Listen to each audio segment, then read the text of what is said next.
Swastiastu. Perkenalkan, nama saya Niluh Nyuma Septia Dewi, Presesi 16. Di sini saya akan memaparkan materi yaitu bentang alam.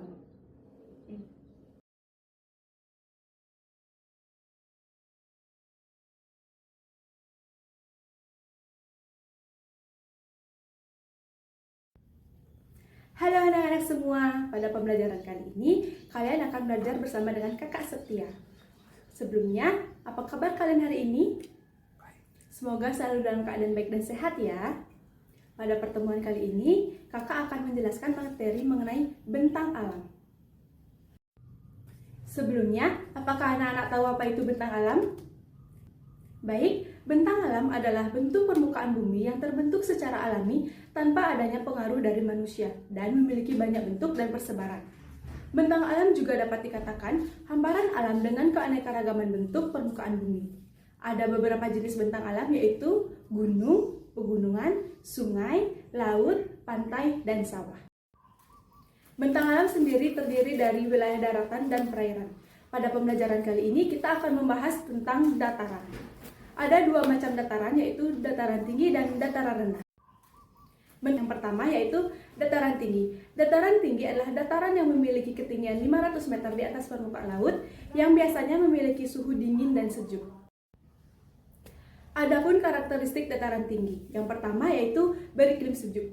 Semakin tinggi tempat, maka kesejukan juga semakin tinggi dan dapat dikatakan tempat tersebut memiliki suhu yang dingin. Yang kedua yaitu pertanian dibuat terasering. Terasering adalah tanah yang dibentuk menyerupai tangga yang dibuat untuk mencegah terjadinya erosi pada pertanian. Yang ketiga yaitu udara kering. Meskipun tempat memiliki iklim yang sejuk, tetapi karena tempatnya berada di ketinggian justru memiliki udara yang kering. Salah satu contoh dataran tinggi yaitu gunung. Gunung adalah hamparan tanah yang menjulang tinggi dibandingkan dengan daerah sekitarnya, dengan ketinggian 600 meter di atas permukaan laut. Yang kedua yaitu dataran rendah. Dataran rendah adalah dataran yang memiliki ketinggian 0 sampai 200 meter di atas permukaan laut. Dataran rendah biasanya memiliki suhu yang panas dan mudah gerah. Adapun karakteristik dataran rendah, yang pertama yaitu memiliki tanah yang subur.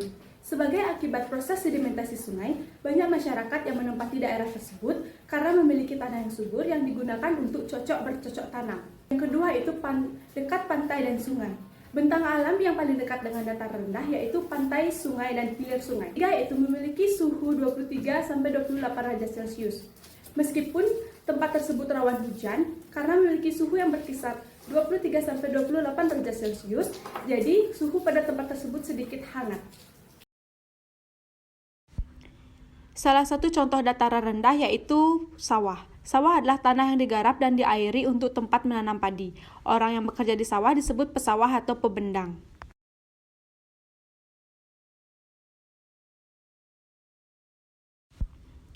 Contoh yang kedua yaitu pantai. Pantai merupakan wilayah perairan yang membatasi antara daratan dan lautan.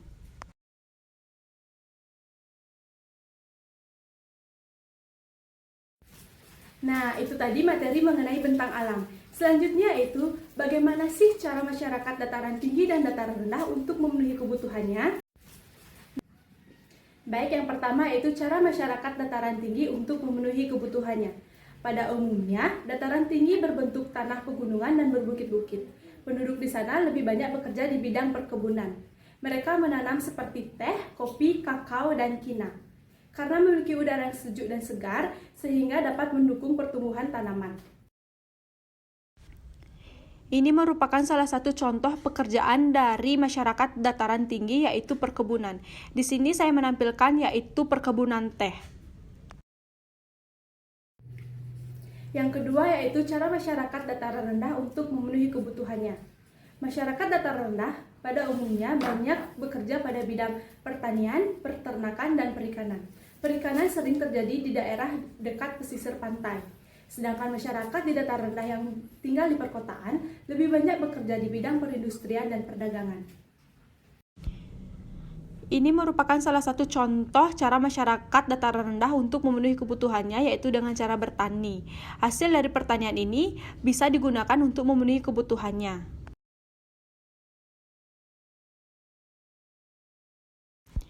Contoh yang kedua yaitu nelayan. Hasil tangkapan ikan itu akan dapat membantu masyarakat daerah pesisir untuk memenuhi kebutuhannya. Sekian materi yang dapat saya sampaikan. Jika ada salah kata, saya mohon maaf. Saya akhiri dengan Paramasanti.